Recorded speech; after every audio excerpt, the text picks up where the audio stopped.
Hello friends, KCC यानी केसरिया competition class में आपका एक बार फिर से स्वागत है। हम आपको टेस्ट सीरीज बिहार कर्मचारी चयन आयोग सचिवालय सहायक का 75 क्वेश्चन को क्लियरफाई कर रहे हैं और ये सेट प्रैक्टिस नंबर ये 2 होने वाला है। सेट प्रैक्टिस नंबर 1 यानी 1 चल चुका है, जो आप केसीसी सर्च करके या केसरिया कंपटीशन क्लास के नाम से सर्च करके आप सेट प्रैक्टिस 1 को देख सकते हैं, जिसमें हम 75 क्वेश्चन वैसे क्वेश्चन को डालने का प्रयास कर रहे हैं जो आपके सिलेबस के अनुसार हो और आपको आने वाला एग्जाम में, चाहे तो बिहार दरोगा का एग्जाम हो या बिहार सचिवालय का एग्जाम जो पढ़ने वाला है, उसके लिए स्पेशली ये सेट प्रैक्टिस चल रहा है, तो ये काफी मैच करने वाला है।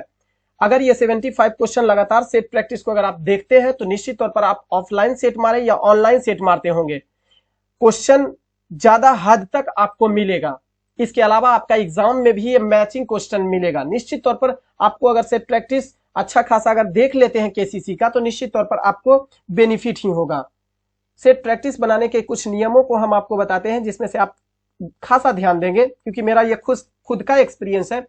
आप हमेशा, जो कि आपका एग्जाम ऑफलाइन होने वाला है, तो ऑफलाइन को ही प्रीफर ज्यादा करेंगे। ऑफलाइन में टाइम आप निकाल के और 2 घंटा टाइम दे के और सेट प्रैक्टिस करिए। क्लियर? उससे होता क्या है कि कभी कभी अच्छे स्टूडेंट का भी एग्जामिनेशन हॉल में होता क्या है कि रंगने में गलती हो जाता है, तो कम से कम आप पहले से प्रिपेयर रहिए। हो जाता है कभी कभी अच्छे स्टूडेंट से ऐसा हो जाता है, क्योंकि आजकल ऑनलाइन का ट्रेंड चला हुआ है। सेट प्रैक्टिस करके जाते हैं ऑनलाइन, उसमें कुछ गड़बड़ी होने की जरूरत नहीं है, गलत भी मारा गया फिर भी उसको सुधार कर लेते हैं। लेकिन ऑफलाइन में तो ऐसा सिस्टम है नहीं, एक बार रंगा गया तो रंगा गया।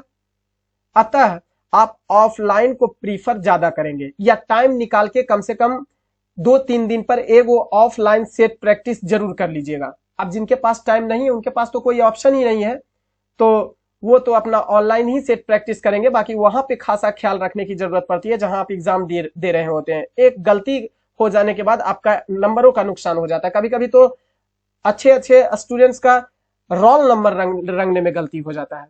तो यही से हम थोड़ा ऑफलाइन का प्रीफर ज्यादा करना चाहते हैं और ऑफलाइन सेट प्रैक्टिस करने का प्रयास ज्यादा कीजिएगा। तो चलिए हम सेट प्रैक्टिस नंबर 2 देखने का प्रयास करते हैं। और आज का पहला क्वेश्चन है, कौन सा राज्य या केंद्र शासित प्रदेश 3 देशों से अपनी सीमा साझा नहीं करता है? तो 3 देशों के साथ फिगर से समझेंगे। 3 देशों के साथ सीमा साझा नहीं करती, आपके पास ऑप्शन नंबर ए है बांग्लादेश। बांग्लादेश, यहां पे आप ग्रीन कलर का बांग्लादेश देख रहे हैं। बांग्लादेश नेपाल के साथ, भूटान के साथ और बांग्लादेश के साथ सीमा साझा करता है, तो 3 देश के साथ सीमा साझा करने वाला है। अरुणाचल प्रदेश की चर्चा करें तो चीन से, इधर भूटान से और इधर म्यांमार से, 3 देशों के साथ अरुणाचल प्रदेश भी सीमा साझा करता है। सिक्किम तो नेपाल से, भूटान से और चाइना से सीमा साझा करता है। लद्दाख की चर्चा करेंगे तो ताजिकिस्तान से, अफगानिस्तान से और चाइना से सीमा साझा करता है। जबकि मिजोरम जो आप देख रहे हैं ऑप्शन नंबर डी में, मिजोरम यह म्यांमार से सीमा रेखा का साझा करता है और एक बांग्लादेश से। 2 ही देशों के साथ सीमा साझा मिजोरम करता है, तो ऑप्शन नंबर डी आपका सही आंसर हो जाएगा। दूसरा है, किस प्रकार के चट्टान में कोयले के प्रचुर भंडार पाए जाते हैं? ऑप्शन है धारवाड़, विंध्यन, गोंडाना या टर्सियरी। तो ऑप्शन नंबर सी, गोंडाना जो है उसमें प्रचुर मात्रा में कोयला पाया जाता है। गोंडवाना क्षेत्र में यह ज्यादा चट्टानें पाई जाती है। अगला है, भारत की एकमात्र अंतर्वाही नदी। अब यहाँ पे अंतर्वाही का मतलब थोड़ा सा समझेंगे। वैसी नदी को अंतर्वाही नदी के रूप में शामिल किया जाता है जो भारत के भीतर ही इसका उद्गम स्थल है। भारतीय भूभाग के भीतर इसका उद्गम स्थल है और भारतीय भूभाग के अंदर अंदर ही, भूमि के अंदर अंदर ही अब प्रवाहित होती है। और इसका मुहाना भी किसी बड़े जलाशय में, भारत में ही, भारत की नदियों में ही या भारत के जलाशयों में ही इसका मुहाना है, उसी को अंतर्वाही नदी कहा जाता है। भारत की एकमात्र अंतर्वाही नदी लूनी नदी के रूप में शामिल किया जाता है। क्लियर? इसकी अगर सहायक नदी की चर्चा करेंगे तो जोवाई, सुक्री और जोजारी। जोवाई, सुक्री और जोजाई नदी इसकी सहायक नदी में शामिल किया जाता है। क्लियर? ऑप्शन नंबर बी आपका सही हो जाएगा। तीसरा, जम्मू कश्मीर में स्थित प्रमुख दर्रा है, इसका क्रम उत्तर से दक्षिण की ओर सजाना है। उत्तर ऊपर को कहा जाता है और दक्षिण नीचे को, तो ऊपर से नीचे की ओर क्रम को सजाना है प्रमुख दर्रा में। आपका ऑप्शन है बुर्जिल दर्रा, जोजिला दर्रा, पीर पांजाल दर्रा और बनिहाल दर्रा। ये आपका आंसर नहीं होगा। सबसे ऊपर में है बुर्जिल दर्रा। ऑप्शन नंबर 1 में बुर्जिल दर्रा है सबसे ऊपर में। दूसरा नंबर में आता है पीर पांजाल दर्रा, तीसरा नंबर में आता है जोजिला दर्रा और चौथा नंबर में बनिहाल दर्रा। तो ऑप्शन में अब मिला लीजिएगा। सबसे पहले आएगा बुर्जिल दर्रा, ऑप्शन नंबर सी में है बुर्जिल दर्रा, पीर पांजाल दर्रा, जोजिला दर्रा और बनिहाल दर्रा। ये चारों उत्तर से दक्षिण की ओर दर्रा का प्रमुख क्रम है। अगला, पुदुचेरी का कौन सा जिला केरल राज्य में स्थित है? थोड़ा फिगर से समझने का प्रयास करेंगे। पुदुचेरी 3 राज्य में फैला हुआ है। एक तो आंध्र प्रदेश में फैला हुआ है, दूसरा तमिलनाडु में है और तीसरा केरल में है।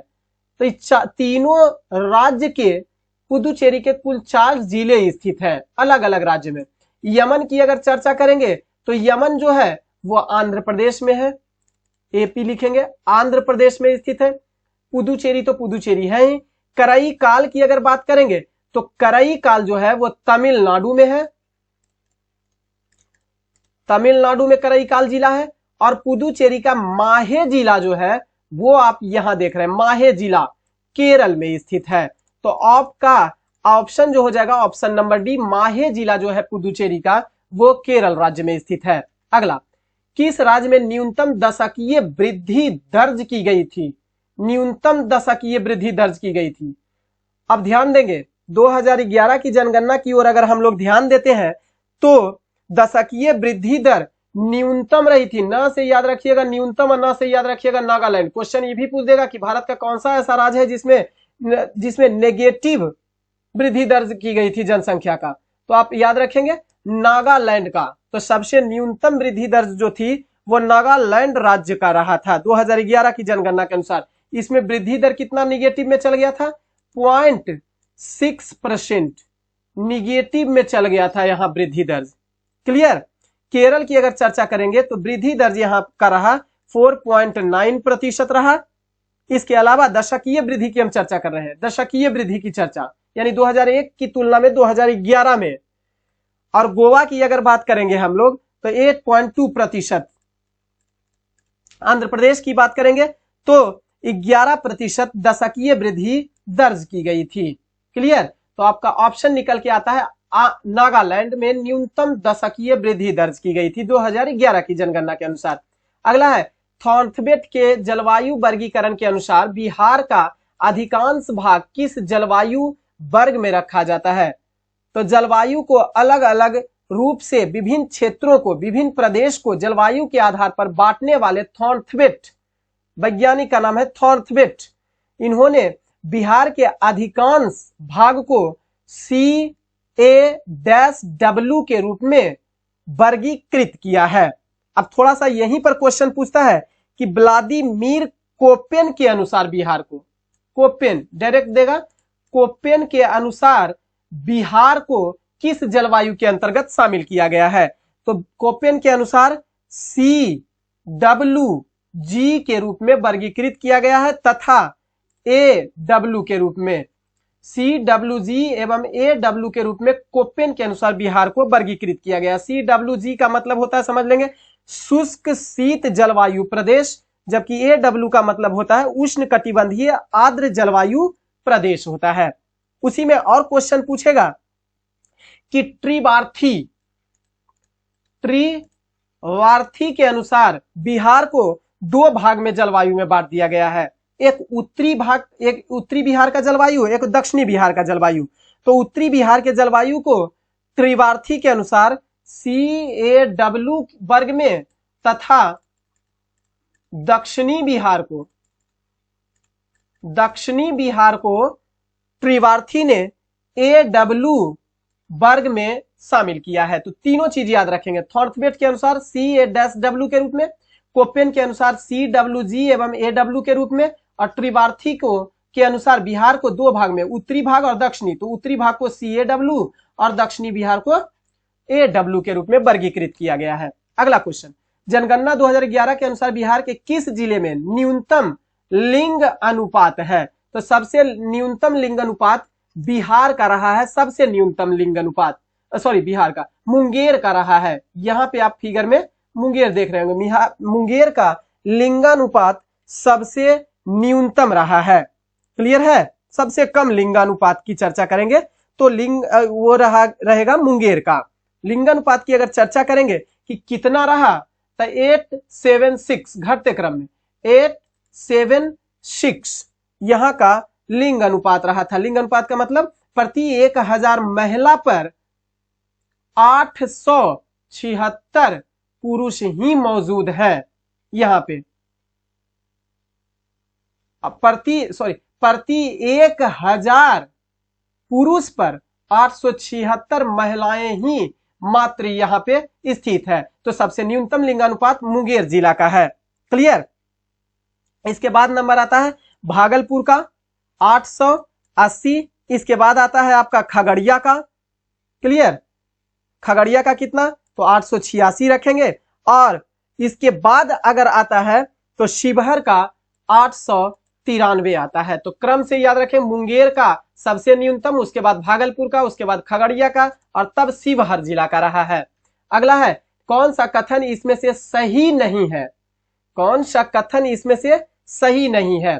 तो ऑप्शन नंबर ए में है स्थल भागों की ऊंचाई या महासागर सतह की गहराई समुद्र तल से मापी जाती है। बिल्कुल सही है, मापी जाती है। यूरोप और एशिया भूभाग यूराल पर्वत और यूराल नदी द्वारा एक दूसरे से अलग होते हैं। यह भी बात सही है। अफ्रीका का आधा भाग उत्तरी गोलार्ध में और आधा भाग दक्षिणी गोलार्ध में बटा हुआ है। बिल्कुल सही बात है। एशिया महाद्वीप में देशों की संख्या सबसे ज्यादा है। एशिया महादेश में देशों की संख्या है 48, जबकि सबसे ज्यादा जो देश है वो है अफ्रीका महादेश में।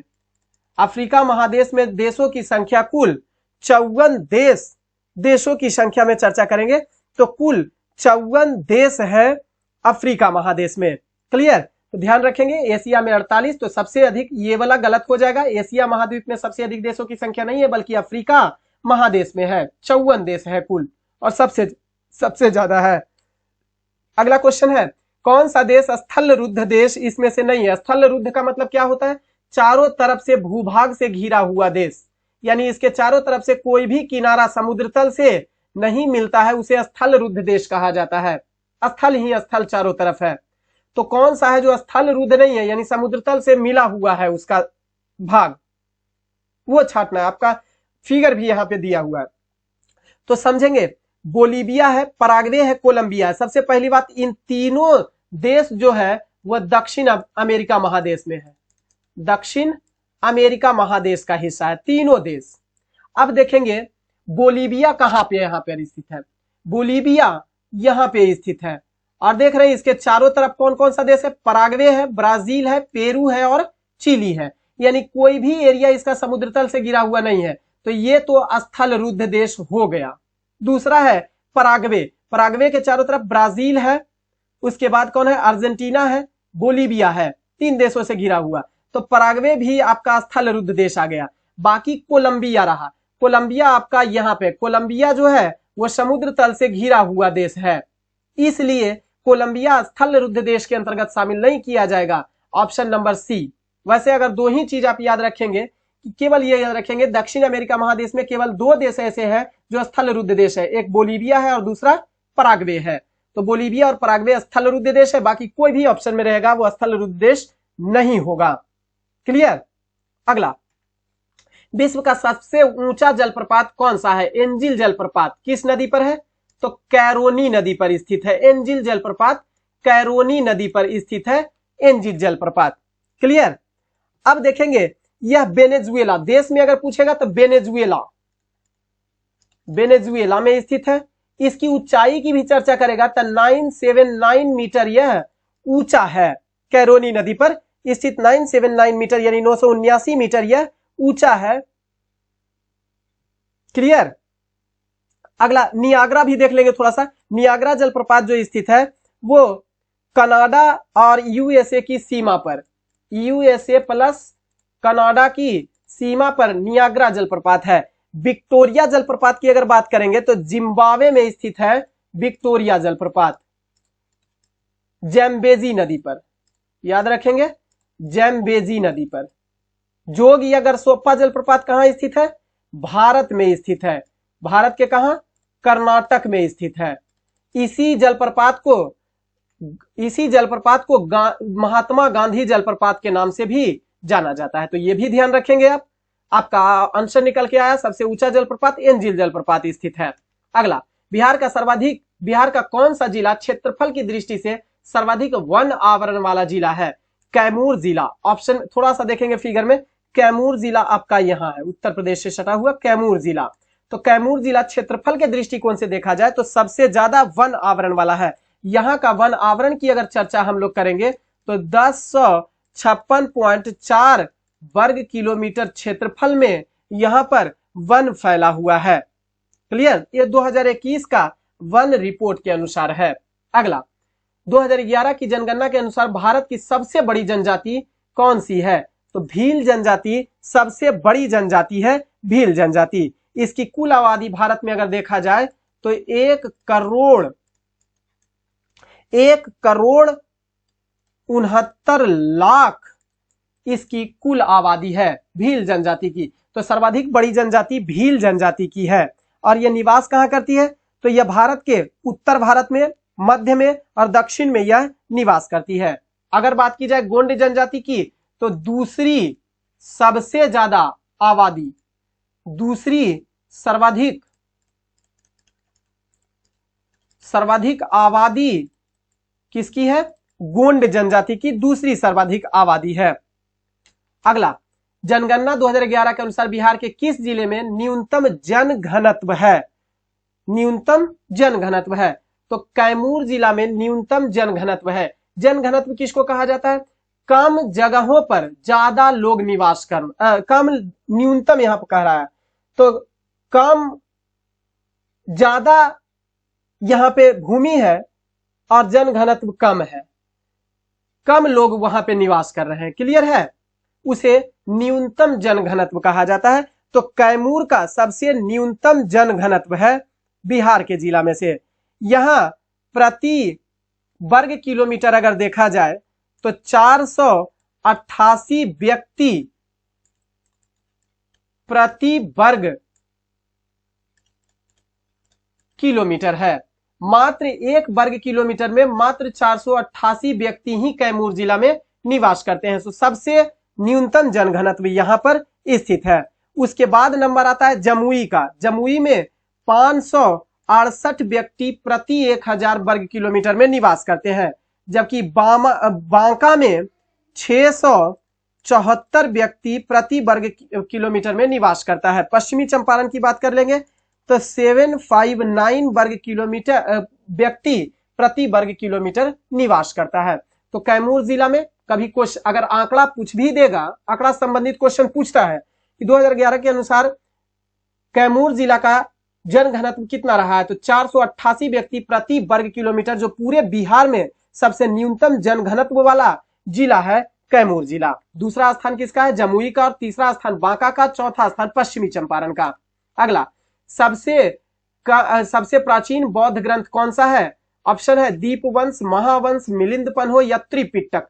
तो त्रिपिटक जो है वो सबसे प्राचीन बौद्ध ग्रंथ है। त्रिपिटक में 3 पुस्तक को शामिल किया जाता है।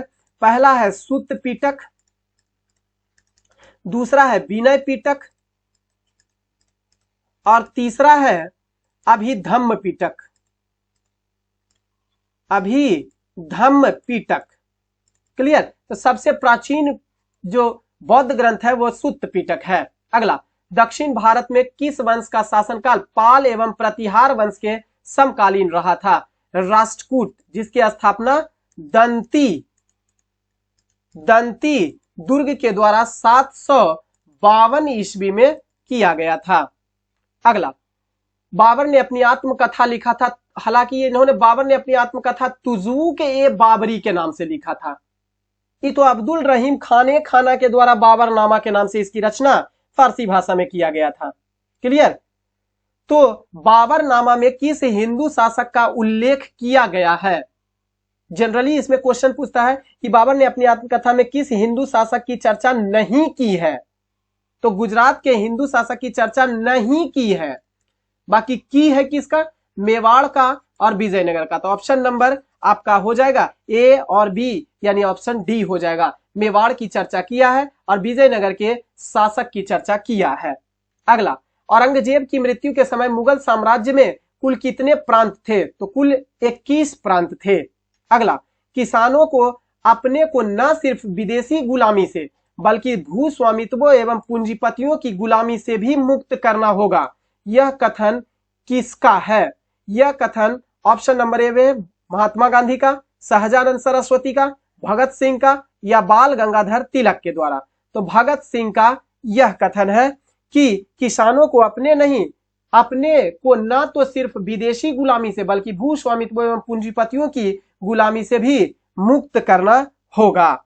इन्होंने एक पुस्तक की रचना की है, एक लेख की रचना की है, जिसमें जेल में रहते हुए इन्होंने पुस्तक की रचना की है, मैं नास्तिक क्यों हूं। मैं नास्तिक क्यों हूं। इस पुस्तक की रचना भगत सिंह ने जेल में रहते हुए की थी। तो क्वेश्चन पूछता है कि जेल में रहते हुए भगत सिंह ने किस पुस्तक की रचना की है? तो कहिएगा मैं नास्तिक क्यों हूं, इसकी रचना इन्होंने की थी, जिसे पहली बार जो अखबार में प्रकाशित किया गया था वो द पीपल नामक अखबार में इसका प्रकाशन पहली बार हुआ था। अगला क्वेश्चन, 1857 के विद्रोह को जन्म देने में कौन सा कारण जिम्मेवार रहा था? लॉर्ड डलहौजी की हड़प नीति, अवध का विलय, सैनिकों से भेदपूर्ण व्यवहार। तो उपर्युक्त सभी इनमें से रहा था। अगला, दुनिया के पहले नैनो यूरिया संयंत्र का उद्घाटन किस राज्य में किया गया है? गुजरात में किया गया है। और गुजरात में भी कहां किया गया है? तो गांधीनगर में किया गया है। किसके द्वारा किया गया? तो प्रधानमंत्री नरेंद्र मोदी के द्वारा किया गया है। क्लियर? नरेंद्र मोदी के द्वारा किया गया है। अगला, कौन सा प्राणी द्विलिंगी प्रणाली है? द्विलिंगी का मतलब एक शरीर में दोनों लिंग, नर का भी लिंग और स्त्री का भी जननांग, दोनों जननांग एक ही शरीर में मौजूद, उसको द्विलिंगी कहेंगे। क्लियर? तो इसमें कौन सा उदाहरण है जो द्विलिंगी का उदाहरण नहीं है? केचुआ द्विलिंगी का उदाहरण है, टेपवर्म, जोंक और कॉकरोच। तो कॉकरोच जो हो जाएगा, इसमें पुरुष अलग कॉकरोच होते हैं और मादा कॉकरोच अलग होता है। तो कॉकरोच जो होता है द्विलिंगी प्राणी के अंतर्गत शामिल नहीं किया जाता है। इसके अलावा केचुआ है, टेपवर्म है, इसके अलावा जोंक है, इसके अलावा भी याद रखेंगे स्पंज हो जाएगा, इसके अलावा स्टारफिश हो जाएगा, स्टारफिश। ये सभी द्विलिंगी प्रजाति के अंतर्गत शामिल किए जाते हैं। अगला, महात्मा गांधी राष्ट्रीय समुद्री उद्यान कहाँ स्थित है? अंडमान निकोबार द्वीप समूह में स्थित है। अगला है, कौन सा पॉलीसेकेराइड इसमें से नहीं है? ऑप्शन है स्टार्च, सेल्यूलोज, ग्लाइकोजन या galactose. Option number D, galactose जो है वो पॉलीसेकेराइड का उदाहरण नहीं है। अगला है, किस विटामिन का रासायनिक नाम कैल्सीफेरॉल होता है? विटामिन डी का रासायनिक नाम कैल्सीफेरॉल होता है और इसकी कमी से सूखा रोग या रिकेटस नामक रोग हो जाता है। क्लियर? रिकेटस नामक रोग हो जाता है। अगला, इसमें से कौन सा संक्रामक रोग नहीं है? ऑप्शन में मलेरिया, हैजा, कैंसर या एंथ्रेक्स। संक्रामक रोग का मतलब होता है कि संक्रमण मतलब एक कोई संक्रमित व्यक्ति को वो रोग हुआ और जिससे वह रोग हुआ जो कारक उसका बना। जैसे मलेरिया का एग्जांपल ले, मलेरिया मादा एनोफ्लीज मच्छर के काटने से होता है।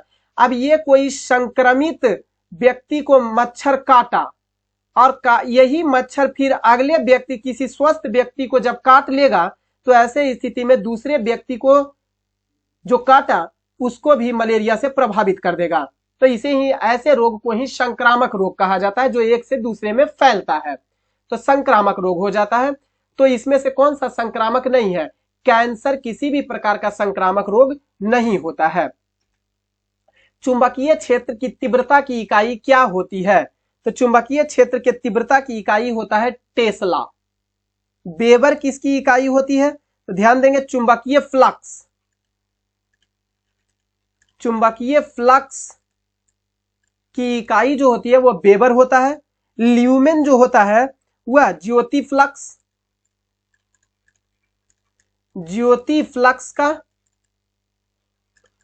का मात्रक होता है ल्यूमेन, जबकि कैंडेला ज्योति तीव्रता का मात्रक कैंडेला होता है। क्लियर है? तो आपका आंसर हो जाएगा चुंबकीय क्षेत्र की तीव्रता टेस्ला होता है, तीव्रता की इकाई वेबर चुंबकीय फ्लक्स का, ल्यूमेन ज्योति फ्लक्स का, और ज्योति तीव्रता जो होता है वो कैंडेला का मात्रक होता है। अगला है कौन इसमें सुमेलित नहीं है? मैग्नीशियम के साथ आतिशबाजी को, बिल्कुल सही बात है, मैग्नीशियम लाल रंग, चटक लाल रंग जो होता है आतिशबाजी में, पटाखा में, मैग्नीशियम के कारण। यूरेनियम का प्रयोग परमाणु बम में किया जाता है, बिल्कुल सही बात है, ईंधन के रूप में किया जाता है। क्लोरीन का प्रयोग इलेक्ट्रिक बल्ब में कहां से किया जाएगा? क्लोरीन इलेक्ट्रिक बल्ब में जो इस्तेमाल किया जाता है वो आर्गन गैस का इस्तेमाल किया जाता है तथा नाइट्रोजन गैस का इस्तेमाल किया जाता है। तो इसमें क्लोरीन तो होगा ही नहीं, ऑप्शन नंबर सी आपका सुमेलित नहीं है। जिंक का इस्तेमाल गैल्वेनाइजिंग में किया जाता है। अगला, लैंगिक जनन से अनुवांशिक विचरण कैसे होता है? अनुवांशिक विचरण मतलब एक का गुण दूसरे अगले पीढ़ी में चले जाना, उसे अनुवांशिक विचरण कहलाता है। जीन के सम्मिश्रण, ऑप्शन है जीन के सम्मिश्रण यानी ब्लेंडिंग से विचरण होता है अनुवांशिक का। लैंगिक जनन में पूछ रहा है अनुवांशिक विचरण, क्लियर? तो ऑप्शन है जीन के सम्मिश्रण यानी ब्लेंडिंग से, क्रोमोसोम में बदलाव से, या जीन के मिश्रण यानी सफलिंग से। तो प्रयुक्त सभी हो जाएगा जिसमें लैंगिक जनन से अनुवांशिक विचरण हो सकता है। अगला है कौन सी वह भौतिक घटना है जिसके आधार पर एक सरल परिदर्शी यानी पेरिस्कोप कार्य करता है? प्रकाश के परावर्तन पर कार्य करता है। वायु शक्ति में ऊर्जा का कौन सा रूप विद्युत ऊर्जा में परिवर्तित हो जाता है? तो विद्युत को गतिज वायु को गतिज ऊर्जा में परिवर्तित कर दिया जाता है और इसी गतिज ऊर्जा का प्रयोग विद्युत ऊर्जा के रूप में कर लिया जाता है। क्लियर? तो ऑप्शन नंबर ए आपका गतिज ऊर्जा हो जाएगा। 32 नंबर क्वेश्चन है कौन सा कथन असत्य है? असत्य कथन का पहचान करना है। ऑप्शन ए में है श्यानता ठोस, द्रव और गैस का विशिष्ट गुण होता है। कभी नहीं। श्यानता यानी विस्कोसिटी, श्यानता जो होता है वह केवल द्रव का विशिष्ट गुण होता है, ठोस का और गैस का विशिष्ट गुण श्यानता नहीं होता है। तो पहले ही आपका आंसर मिल गया, ऑप्शन नंबर ए। क्लियर? दूसरा है तापमान बढ़ाने पर द्रव की श्यानता घट जाती है परंतु गैस की बढ़ जाती है। यह बात बिल्कुल सही है। एक आदर्श तरल की श्यानता न्यूनतम होती है, यह भी बात सही है। तो ऑप्शन ए आपका सही आंसर हो जाएगा। दूसरा है कौन सा कथन इसमें से सत्य है? बुलबुले का आकार पानी में नीचे से ऊपर की ओर आते हुए बढ़ता है। क्लियर? दूसरा है पानी के भीतर बुलबुला उत्तल लेंस की भांति व्यवहार करता है। ये बात आपका यहां पे आप रखेंगे कौन सा कथन सत्य नहीं है? नहीं है। तो पानी के भीतर बुलबुला जो है वह उत्तल लेंस की भांति कार्य करता है, यही कथन सही नहीं है। किसकी भांति कार्य करता है? अवतल, अवतल लेंस की भांति कार्य करता है। क्लियर? बाकी बुलबुले का आकार पानी में नीचे से ऊपर की ओर आते हुए बढ़ जाता है।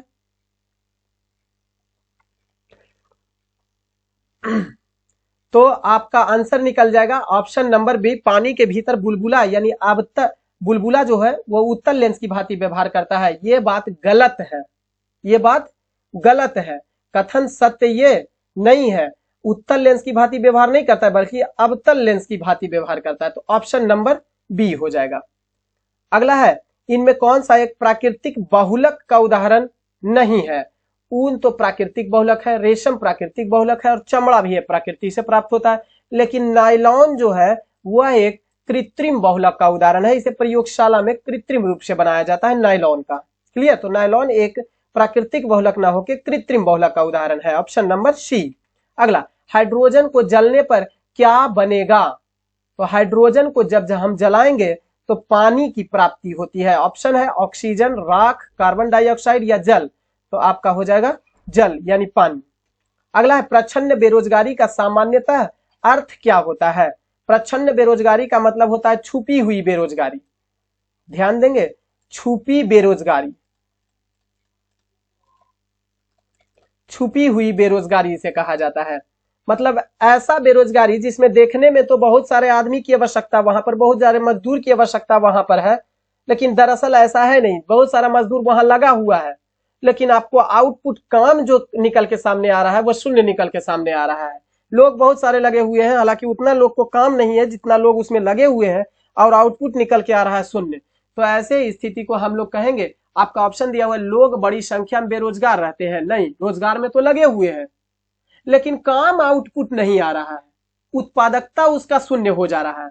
ऑप्शन नंबर बी में है वैकल्पिक रोजगार उपलब्ध नहीं है, वैकल्पिक रोजगार भी उपलब्ध है यहाँ, तो ये भी नहीं होगा। श्रमिक की सीमांत उत्पादकता शून्य हो जाएगी, लगे हुए श्रमिक बहुत सारा है लेकिन उत्पादकता कुछ नहीं है, वर्क कुछ नहीं हो रहा है। ऑप्शन नंबर सी आपका सही हो जाएगा। अगला है दलहन का सर्वाधिक उत्पादक देश कौन सा है? ऑप्शन है बांग्लादेश, ईरान, स्पेन या भारत। तो भारत है दलहन का सर्वाधिक उत्पादक देश। 15वें वित्त आयोग ने राज्यों की हिस्सेदारी कितने प्रतिशत रखने की सिफारिश की है? राज्यों की हिस्सेदारी जो सिफारिश की है वह आपका आंसर हो जाएगा ऑप्शन नंबर सी 41%। ऑप्शन है 32%, 42%, 41%, 45%। तो राज्य की हिस्सेदारी 15वें वित्त आयोग के द्वारा 41% रखा गया है। अगला, इनमें से कौन सा भारतीय कृषि निम्न उत्पादकता का कारण नहीं है?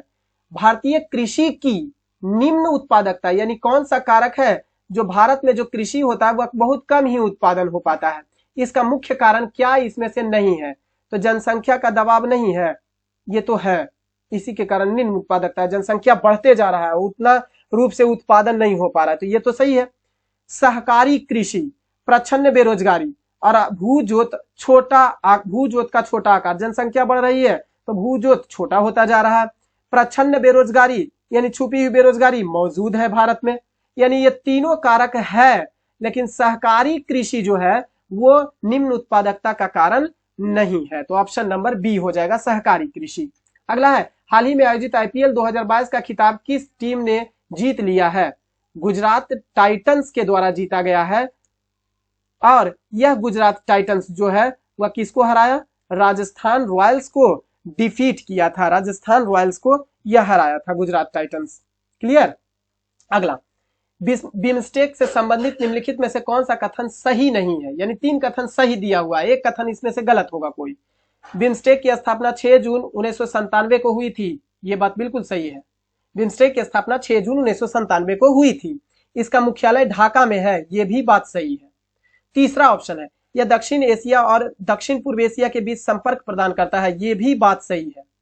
इसके सदस्य देश बांग्लादेश, भूटान, म्यांमार, भारत, नेपाल, मालदीव और श्रीलंका है।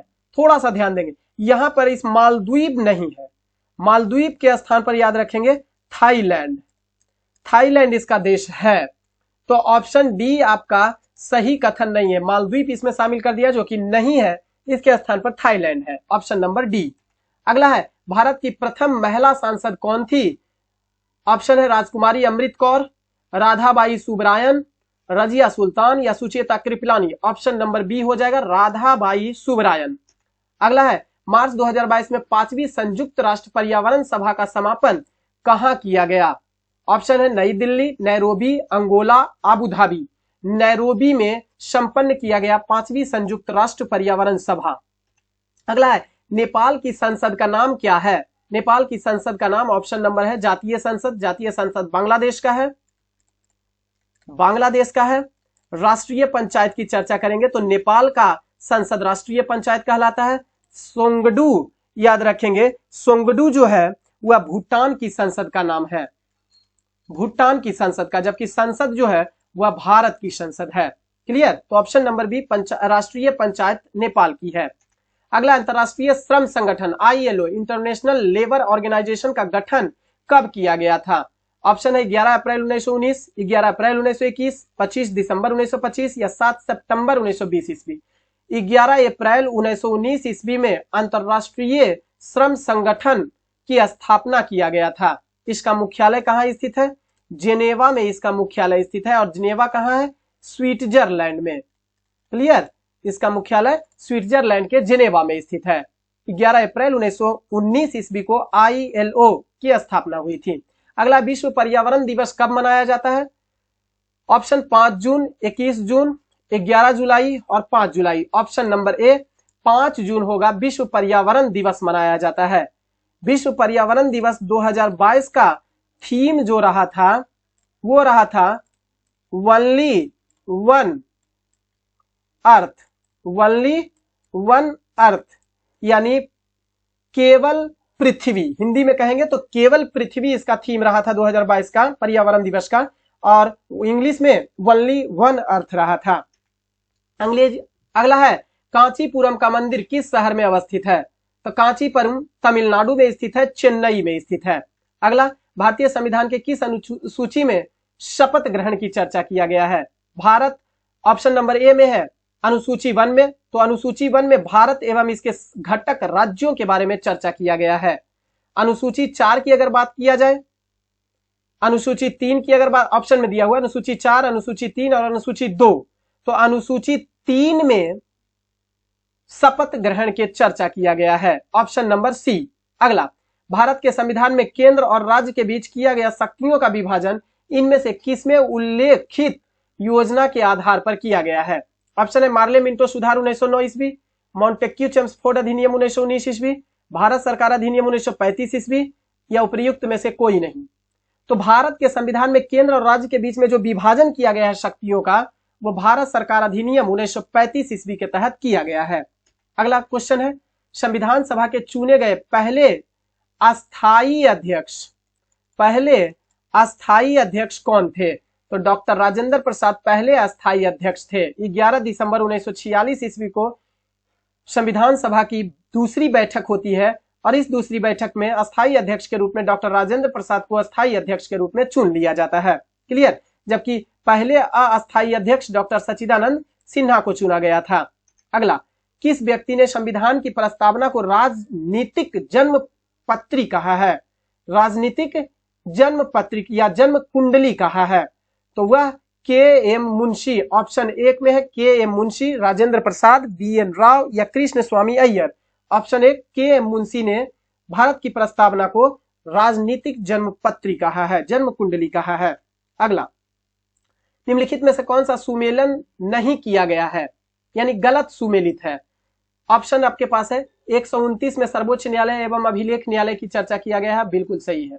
अनुच्छेद 216 में उच्च न्यायालय एक अभिलेख न्यायालय है, इसकी चर्चा की गई है, यह आपका गलत है। उच्च न्यायालय की चर्चा है लेकिन उच्च न्यायालय के गठन की चर्चा इसमें किया गया है, तो आपका बी नंबर ऑप्शन गलत हो जाएगा। अनुच्छेद 216 में उच्च न्यायालय के गठन की चर्चा किया गया है। तीसरा ऑप्शन है अनुच्छेद 139 में सर्वोच्च न्यायालय को रीट जारी करने की शक्ति प्रदान की गई है, बिल्कुल सही है। अनुच्छेद 226 में उच्च न्यायालय को रीट जारी करने की शक्ति मौलिक अधिकार के रूप में दिया गया है, वो है, ये भी सही आपका हो जाएगा, तो ऑप्शन नंबर बी गलत होगा। अगला है, कौन सा राज्य का आवश्यक तत्व इसमें से नहीं है? राज्य का आवश्यक तत्व इसमें से नहीं है। जनसंख्या तो है, भूभाग है, संप्रभुता है, लेकिन संविधान इसमें से नहीं है राज्य का आवश्यक तत्व। क्लियर? अगला, किसे संविधान द्वारा मौलिक अधिकारों को लागू करने की शक्ति प्रदान की गई है? तो ऑप्शन है भारत के सभी न्यायालयों को, संसद को, राष्ट्रपति को या सर्वोच्च न्यायालय एवं उच्च न्यायालय को। तो मौलिक अधिकार को लागू करने की शक्ति सर्वोच्च न्यायालय एवं उच्च न्यायालय को दिया गया है, ऑप्शन नंबर डी। अगला, भारतीय संविधान में राज्य के नीति निर्देशक तत्वों को निम्नलिखित में से किस देश के संविधान से लिया गया है? नीति निर्देशक तत्व को ऑप्शन है ऑस्ट्रेलिया, आयरलैंड, फ्रांस या जापान। तो आयरलैंड को नीति निर्देशक तत्व आयरलैंड के संविधान से लिया गया है। अगला है, किस समिति की संस्तुति पर भारतीय संविधान में मूल कर्तव्य को शामिल किया गया था? तो ऑप्शन है स्वर्णशिर समिति, जे.एस. वर्मा समिति, बलवंत राय मेहता समिति या बी.एन. राव समिति। स्वर्णशिर समिति की अनुशंसा के सिफारिश के आधार पर भारत में मूल कर्तव्य को शामिल किया गया था। शुरू में 10 मूल कर्तव्य को शामिल किया गया था, वर्तमान में 11 मूल कर्तव्य है। 11वें मूल कर्तव्य को 86वां संवैधानिक संशोधन 2002 के तहत शामिल किया गया था। क्लियर? अगला, राष्ट्रपति के निर्वाचन मंडल के सदस्य नहीं होते हैं। राष्ट्रपति के निर्वाचक मंडल के सदस्य कौन नहीं होते हैं? तो आप ये याद रखिएगा कि राष्ट्रपति के निर्वाचक मंडल में कौन शामिल होते हैं।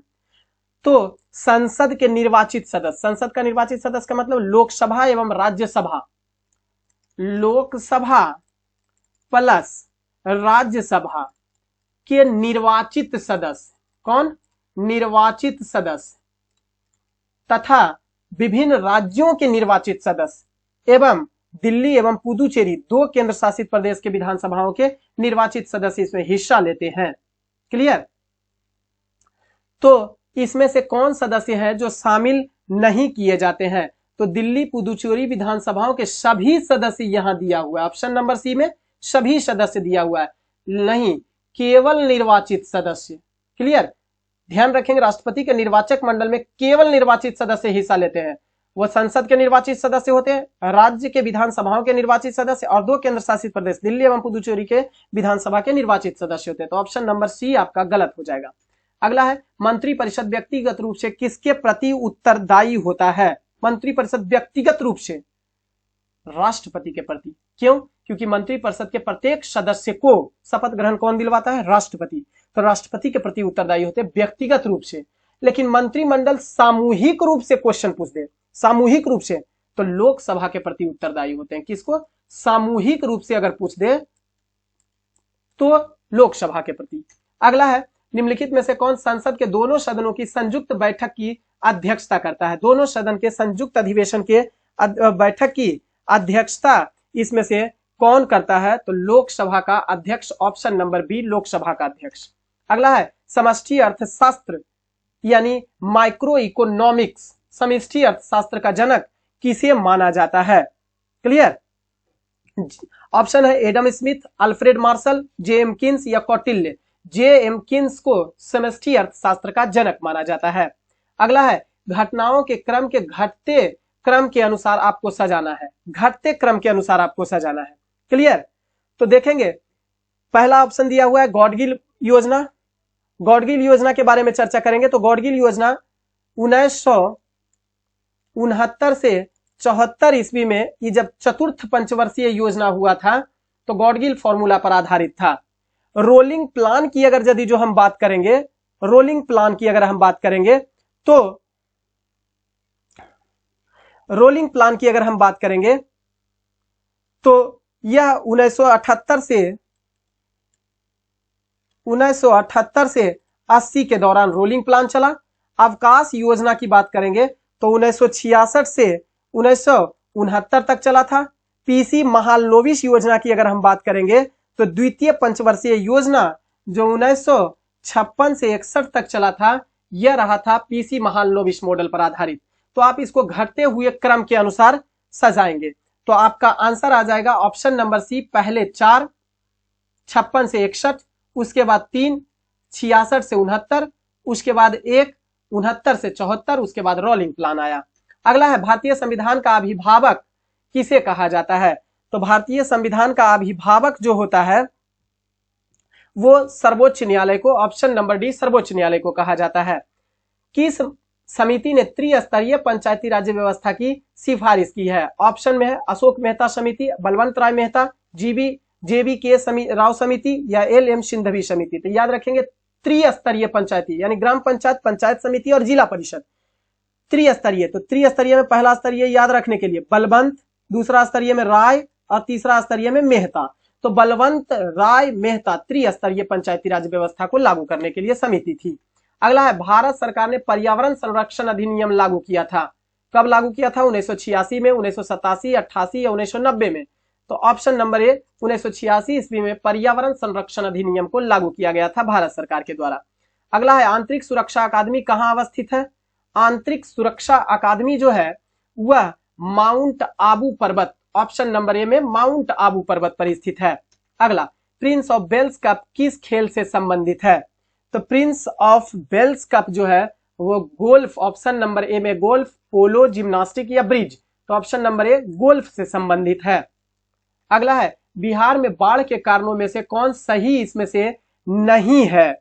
तो बिहार के बाढ़ के कारणों में से ऑप्शन नंबर ए में बिहार में हिमालयी नदी का प्रभाव सही नहीं है, तो ये तो सही है। नदियों द्वारा मार्ग बदलना ये भी सही है। और बिहार में बहुउद्देशीय परियोजना बहुत सारा नहीं है, बहुउद्देशीय परियोजना नहीं है बिहार में, तो ये आपका गलत हो जाएगा। यानी ऑप्शन नंबर सी बिहार में बहुउद्देशीय परियोजनाएं हैं जिसके कारण से बिहार में बाढ़ आती है, ये बात गलत है। क्लियर? अगला है कौन सा जिला नेपाल के साथ सीमा साझा नहीं करता है? तो देखेंगे नेपाल के साथ सीमा साझा नहीं करने वाला आपके पास ऑप्शन है पश्चिमी चंपारण। पश्चिमी चंपारण नेपाल के साथ सीमा साझा करता है। पूर्वी चंपारण है, सीतामढ़ी है, मधुबनी है, सुपौल है, अररिया है और किशनगंज जो नेपाल के साथ सीमा साझा करता है। कुल 7 जिला को शामिल किया जाता है। तो इसमें से आपका ऑप्शन सुपौल नहीं है, सुपौल यहां पे है। अगर देखेंगे मधेपुरा, ऑप्शन नंबर डी में मधेपुरा यहां पे आपका है। मधेपुरा आपका नेपाल के साथ सीमा साझा नहीं करता, ऑप्शन नंबर डी। अगला है जारवा जनजाति किस राज्य या केंद्र शासित प्रदेश में निवास करती है? तो जारवा जनजाति जो है वो अंडमान निकोबार द्वीप समूह में, ऑप्शन नंबर डी में निवास करती है, अंडमान निकोबार द्वीप समूह में। पहाड़ियों की नगरी किस शहर को कहा जाता है? पहाड़ियों की नगरी डूंगरपुर को कहा जाता है, जो राजस्थान में स्थित है, डूंगरपुर को कहा जाता है। अगला है केंद्रीय पंचायती राज्य प्रणाली मंत्रालय ने किस शहर में जन योजना अभियान 2022 को 2 दिवसीय राष्ट्रीय प्रशिक्षण कार्यशाला का आयोजन किया है? ऑप्शन है लखनऊ, गुजरात, नई दिल्ली या चेन्नई। कहां है? नई दिल्ली में, ऑप्शन नंबर सी। अगला, हाल ही में किस फुटबॉलर ने पेरिस यानी फ्रांस में पुरुषों का बेनोन डी और पुरस्कार 2022 जीता है? ऑप्शन है Ronaldo, Lionel Messi, Karim Benzema या इनमें से कोई नहीं, option number C Karim Benzema है। अगला है 73 में निम्नलिखित में से गुजरात के गांधीनगर में मिशन स्कूल ऑफ एक्सीलेंस परियोजना की शुरुआत किसके द्वारा किया गया है? क्लियर, किसके द्वारा किया गया है? तो गुजरात के गांधीनगर में मिशन स्कूल ऑफ एक्सीलेंस की परियोजना की शुरुआत जो किया गया है वो है नरेंद्र मोदी के द्वारा किया गया है। अगला, हाल ही में मध्य प्रदेश वन जीव बोर्ड ने किस रिजर्व के बाघों के लिए नए रिजर्व को मंजूरी प्रदान की है? वो है पन्ना टाइगर रिजर्व को प्रदान किया है। ऑप्शन नंबर में है कान्हा किसली, बांधवगढ़, पेंच राष्ट्रीय उद्यान या पन्ना टाइगर रिजर्व। तो पन्ना टाइगर रिजर्व में मध्य प्रदेश वन्य जीव बोर्ड ने रिजर्व के बाघों के लिए नए रिजर्व को मंजूरी दी है। अगला 75 नंबर क्वेश्चन और सबसे लास्ट क्वेश्चन है, हाल ही में भारत व्यापार संवर्धन संगठन के अध्यक्ष और प्रबंधन निदेशक के रूप में किसे नियुक्त किया गया? ऑप्शन है एलसी गोयल, प्रदीप सिंह खरोला को या एस सोमनाथ को या एमआर कुमार को। Option number B Pradeep Singh Kharola को भारत व्यापार संवर्धन संगठन का अध्यक्ष एवं प्रबंधक निदेशक नियुक्त किया गया है। क्लियर है? ये 75 क्वेश्चन का बिहार एसएससी का जीके और साइंस का क्वेश्चन रहा आपके साथ। ये सेट प्रैक्टिस 2 था, इसको लगातार आप सेट प्रैक्टिस को देखने का प्रयास करेंगे। आते आते एग्जाम आते आते तक आपको अच्छा खासा एक कलेक्शन हो जाएगा क्वेश्चन का, आप अच्छा कर सकते हैं, ये मेरा विश्वास है, ये मेरा पर्सनल एक्सपीरियंस है। तो इसी के साथ आज की सेवा को देते हैं विराम, फिर मिलेंगे किसी अगले सेट प्रैक्टिस में। तब तक के लिए आप खुश रहिए, मुस्कुराते रहिए, और हाँ, अगर वीडियो अच्छा लगता है तो लाइक एंड सब्सक्राइब एवं शेयर कर दिया कीजिएगा ताकि हमें एनर्जी मिलते रहे और केसीसी आगे बढ़े और आपका भी तरक्की हो सके, आप भी आगे बढ़िए और अपने स्थिति को और अच्छा बनाएं और बेरोजगारी को दूर भगाएं। बहुत बहुत धन्यवाद आपको।